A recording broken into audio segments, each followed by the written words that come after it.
What's up, YouTube? This is Sage Valentine, and I'm doing a vlog.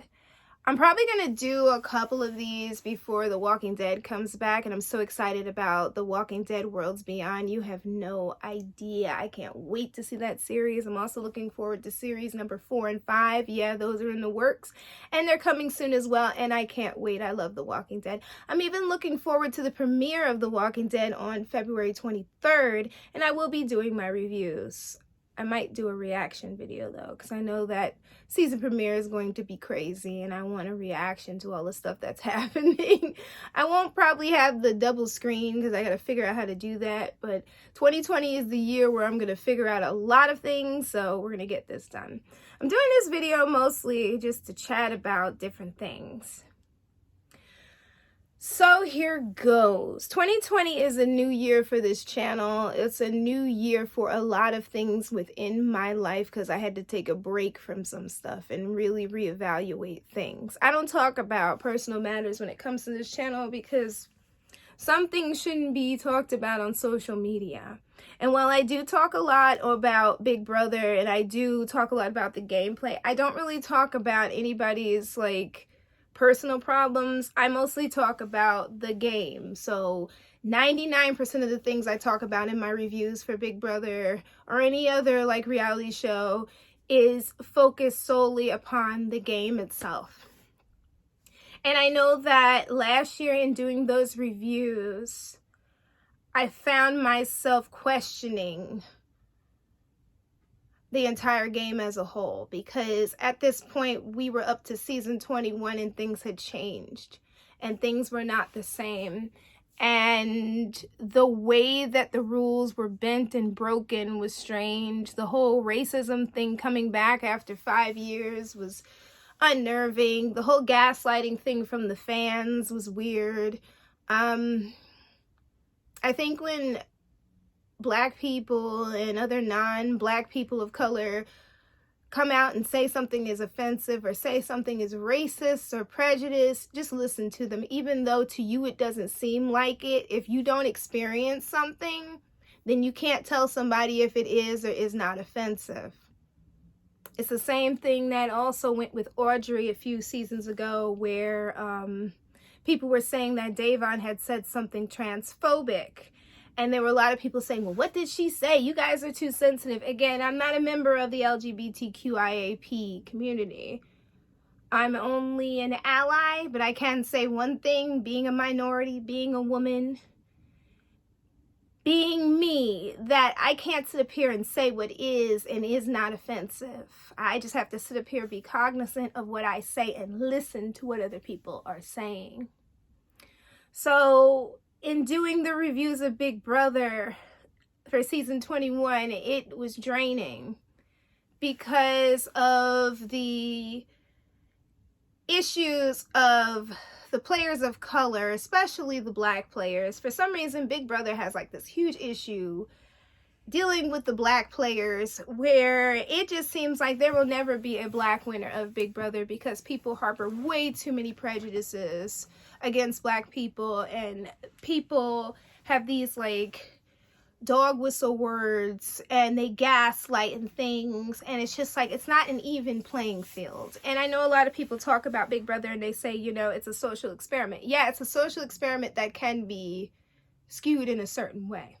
And if it's a social experiment, it should be immune from racism and homophobia and sexism and such. It should just be about the game, and it really hasn't been as a whole. I can say that.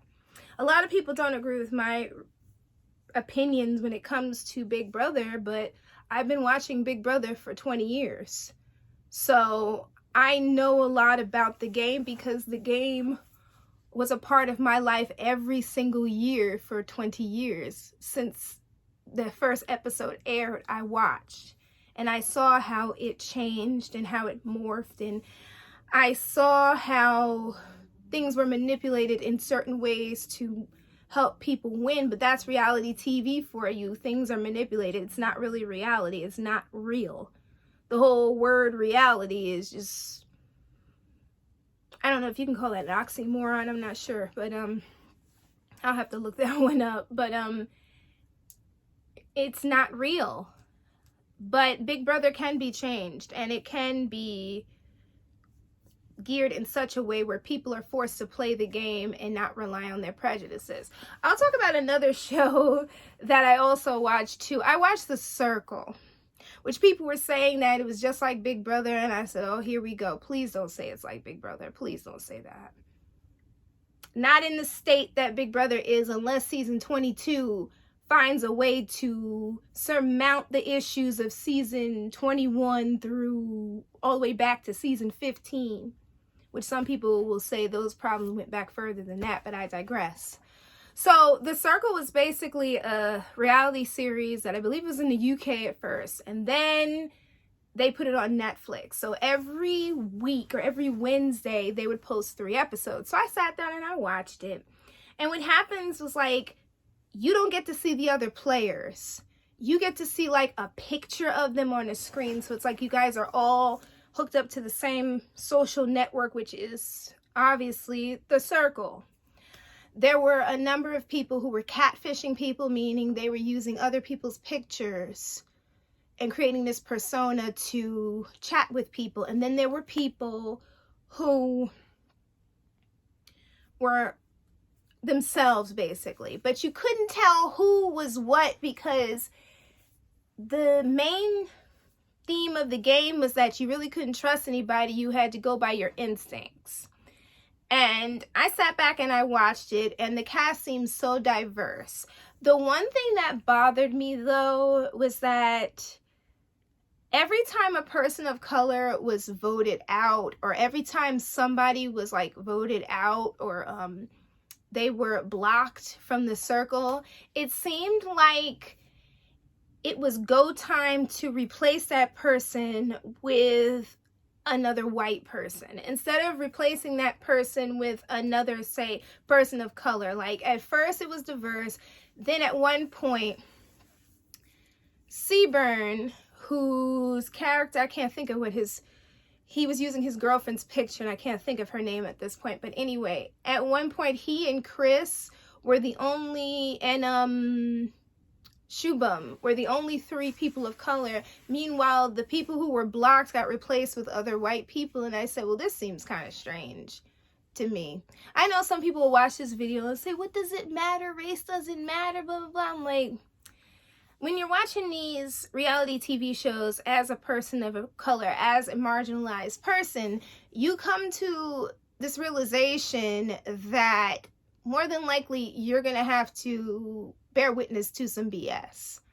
So I got to a point in the game where I was just like, what the hell is going on? And then at one point, it seemed like certain people knew people were catfishes, and I was like, how do they know that people are catfish? Like, what? How does this make any sense to me? It just seemed not genuine to me, and I made the decision, like, you know what? I'm not going to watch season 2. I don't even think no, in fact, I didn't watch the finale. I know who won, and I was just grossed out that he won. To me, it just felt like at one point that there was, you know how Big Brother is set up, where when you meet these people and you become like a kind of alliance, of a clan together, and you guys move through the game. It seemed like at one point people were judging people based on their pictures, and at one point it seemed like a couple of the cisgendered white players decided to get together and kind of like, you know, make this alliance together and get rid of everybody else. And there was one player whose name I can't remember. He was with his mom, and they took one look at Seaburn's catfish picture of his girlfriend, and they're just like, she's nice, she's sweet. I don't believe that. I don't believe that. But then when they were talking about other players, other female players, their language changed. See, the problem with reality TV that I've noticed, and I'm going to start getting away from simply, is the fact that there's a lot of implicit bias. And there are opinions popping out from people who do not deal with racism, who do not deal with prejudice, who do not deal with implicit bias at all. So they're bringing their opinions into things, and they're trying to tell you, you know, you're being a little bit too sensitive. You just got to watch the game and stuff. But you have to understand that life imitates art, or is it art imitates life? One of the two. So a lot of times in these reality shows, people come in with these implicit biases. And it just seemed like when it came to Mercedes' character in particular, obviously she was a catfish, but it was just like, oh, I don't trust Mercedes. I don't trust Mercedes. She doesn't seem like a nice person. I don't trust Mercedes. And it's like, if the circle showed anything to me, it showed that in this world, a lot of people feel that darker skinned black people, but black women, are untrustworthy and evil and always up to something. I know that's a lot to think about in this vlog, but it's true. To me, that's how it seems. And it's really, really upsetting.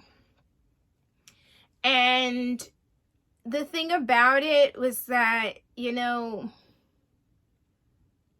when you go into these reality shows, even though you can't really, I don't think you can control it necessarily of being like wary of people, but at the same time, implicit bias should not be coming into play at all in these reality shows, as crazy as that sounds. And somebody will watch this video and they'll say, well, what are you talking about? You're trying to start some mess that doesn't even exist. How so? By telling the truth?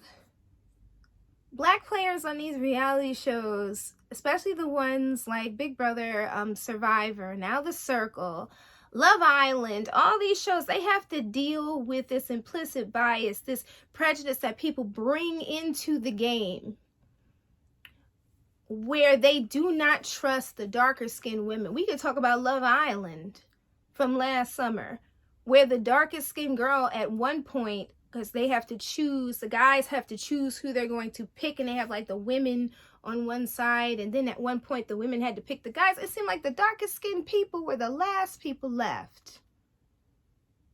Am I saying that everybody has to like everyone?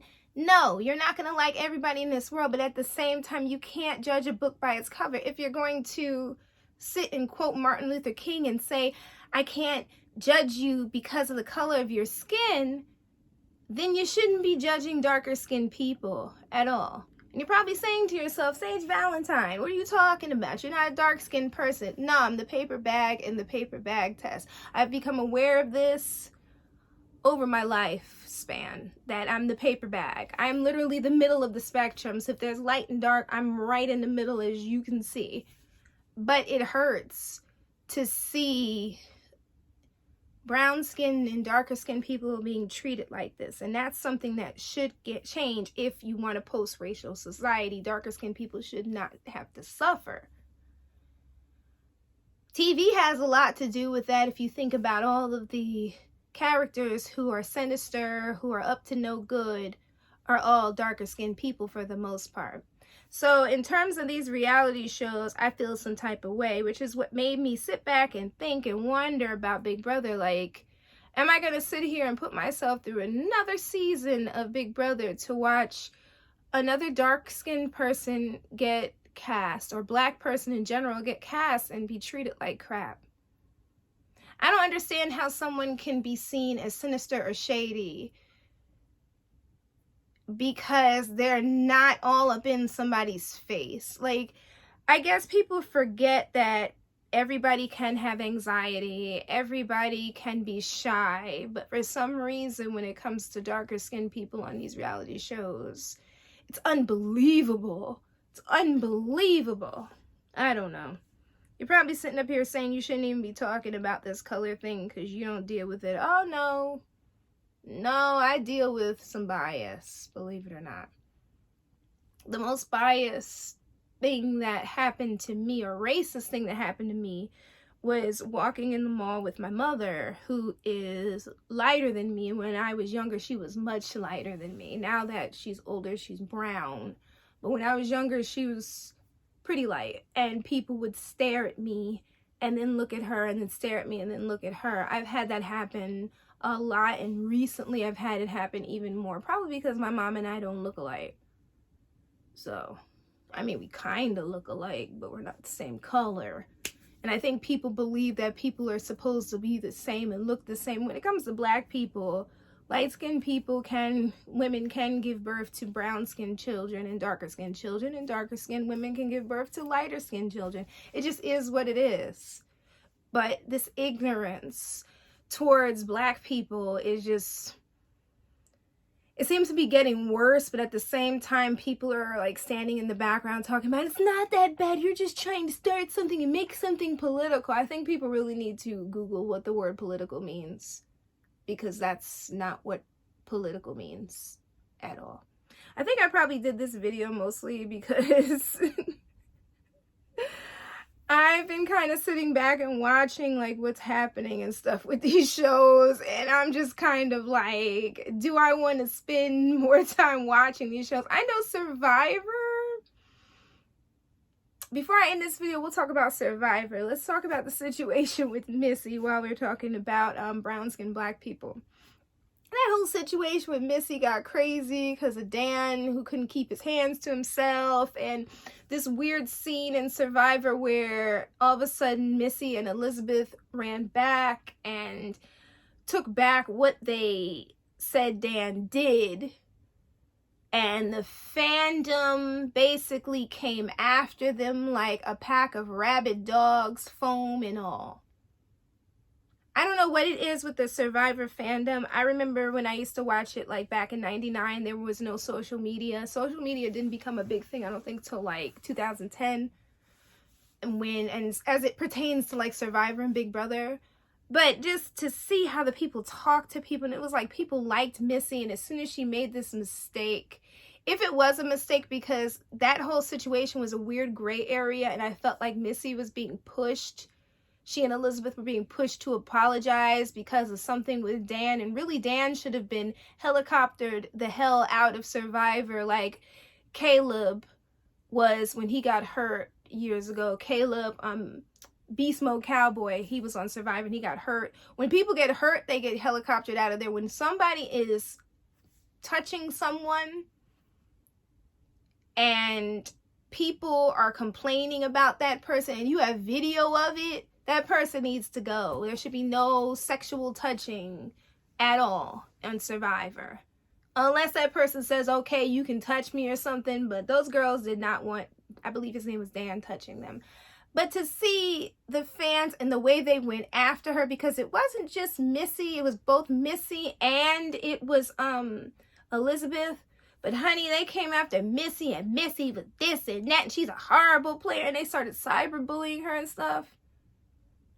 Like I said, if you want this to be a post-racial society, you gotta change your mind about people who are different from you, and you really have to stop looking at darker skinned people as being the enemy and the problem, because then you have to sit back and try to understand why a lot of Black people have the tendency of not smiling or being happy all the time because of the things they have to deal with, the bias and the ignorance that should change. And me bringing up stuff like this probably stopped me from getting certain opportunities in terms of like Big Brother and Survivor and stuff. And if that's the case, then that's the case. It has to be said. There are other opportunities in this world for me, but it has to change.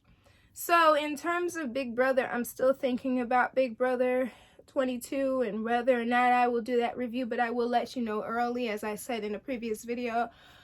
But I think I'll talk a lot about this whole like racial issue thing in terms of like TV and reality TV. I think this will be a new thing that I'll talk about because I'm passionate about it, in the sense that, like, you know, if you want this world to be post-racial, you want this world to be different, then you really need to stop looking at everybody who's different than you as an enemy. And people really need to stop this whole like believing these portrayals on TV of Black people as being evil and sinister and lazy and all these negative things that you can find in people of all different colors. Like, I have come across people who have said some really ignorant things to me in terms of Black people. I'm just like, all girls like that. Like, when you call people like that on what they're saying, then they get upset and they're just like, well, and there's nothing they can say. So things need to change, and I'm going to talk more about these racial issues in terms of TV, because this is going to be my new series. So leave me a comment and let me know what you thought and how you feel about this, because things need to change. It really, really needs to change.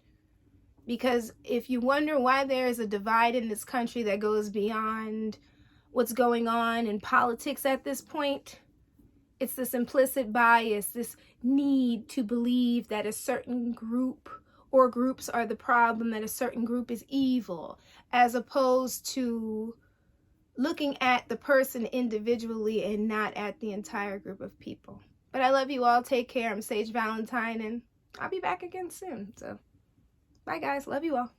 Bye.